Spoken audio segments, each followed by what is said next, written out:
Tiene la palabra en el homenaje el diputado señor Jorge Rato.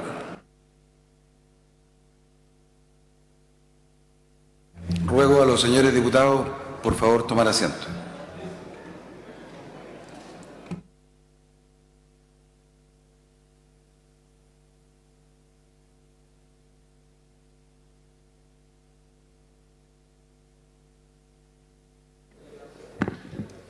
Muchas gracias.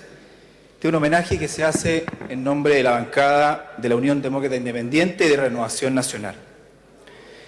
Señor Presidente, pocos asuntos resultan de una complejidad tan grande como pensar y expresar en palabras el reconocimiento a una persona prodigiosa como a quien hoy día esta Cámara rinde homenaje. Buscando referencias para una ocasión semejante, recurriendo y construyendo un desarrollo de este discurso, con compleja biblioteca, resulta insuficiente y, por cierto, arriesga caer en ser poco original. Nada satisface la exigencia de expresar una reflexión que esté a la altura de Gabriel García Márquez. Resulta simplemente imposible reflejar y describir los colores esparcidos en sus palabras. Don Andrés Bello, senador, cuando la República estaba en formación, allá en los lejanos días de la primera mitad del siglo XIX, promovió la idea que, obtenida la independencia política de España, las nuevas repúblicas hispanoamericanas debían transitar hacia la necesaria independencia cultural.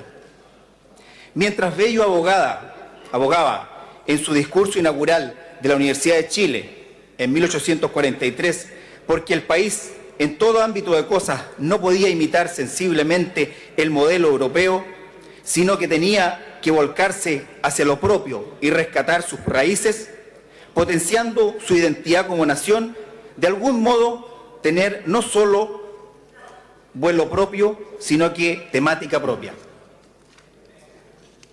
En las postrimerías del siglo XIX y ciertamente ya en el siglo XX, estos principios comenzaron a dar mayores frutos dentro del ámbito artístico y ciertamente en el aspecto literario.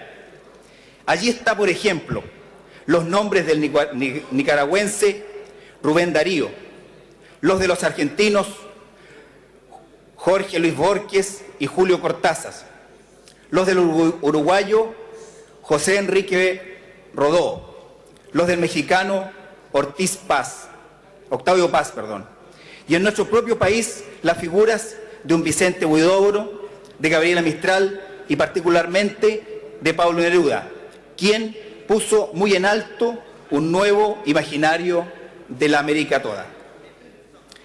Cada uno de esos autores, y por cierto, de la enorme legión de otros muchísimos más, cumplieron con distintos matices ese añejo ideal de Bello y darle a nuestra patria y América una cultura literaria propia. Si bien es cierto, el hacer comparaciones muchas veces resulta odioso, creo que bien pocos se opondrán si digo que dentro de los más importantes escritores y divulgadores de lo que el espíritu de nuestro continente está, brillando con luz propia, está Gabriel García Márquez.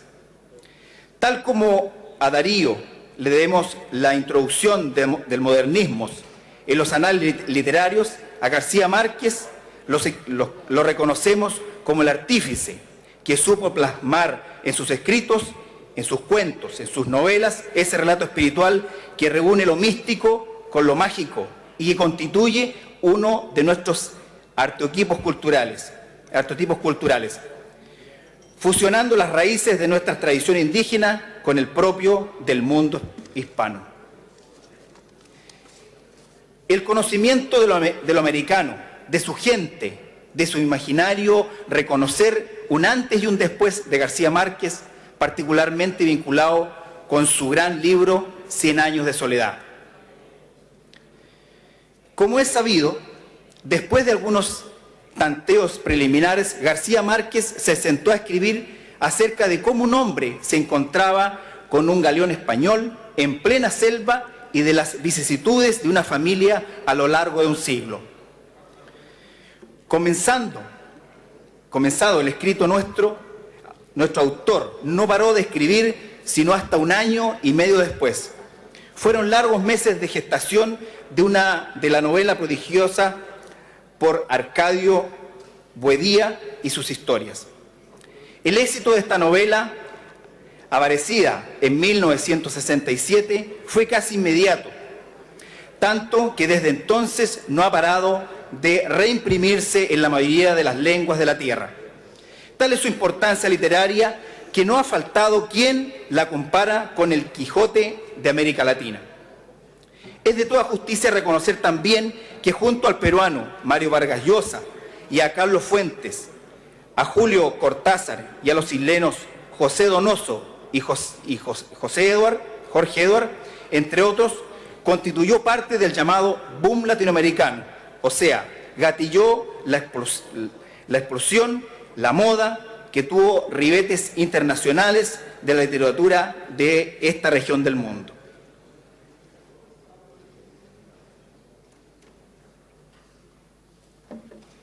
A lo largo de su vida, García Márquez obtuvo una enorme cantidad de distinciones y de premios, alcanzando en 1982 el Premio Nobel de Literatura.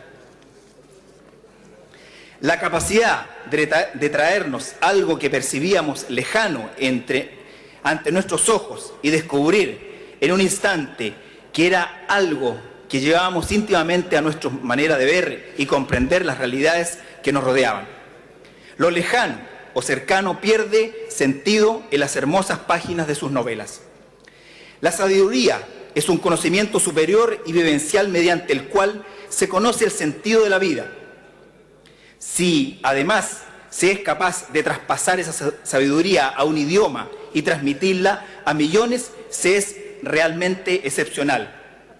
En sus obras se nos representan los sabores de nuestro continente y también nuestros sinsabores. En esa maravillosa prosa, García Márquez se aplica a lo que señalaba Miguel de Cervantes cuando decía que la pluma es lengua del alma. ¿Cuáles fueron los conceptos que ella se engendraren? Tales eran sus escritos, que serán estimados si extrañan virtudes que los enaltecen.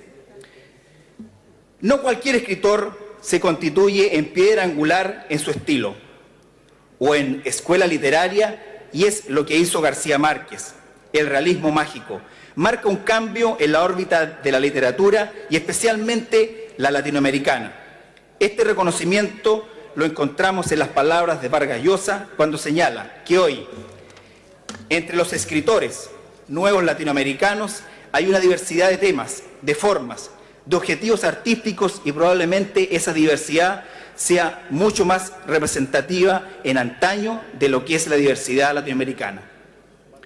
En estos días, cuando despedimos a una figura enorme de la literatura, vale la palabra del escritor francés Paul Valéry como el mejor reconocimiento de deseos para él. Lo que hay que desearle a un escritor no son la admiración ni las alabanzas.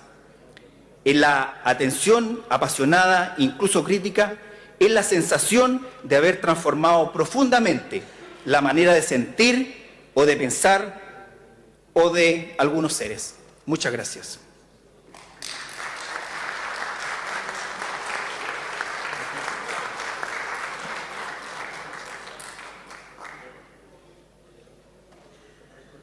Ofrezco la palabra al diputado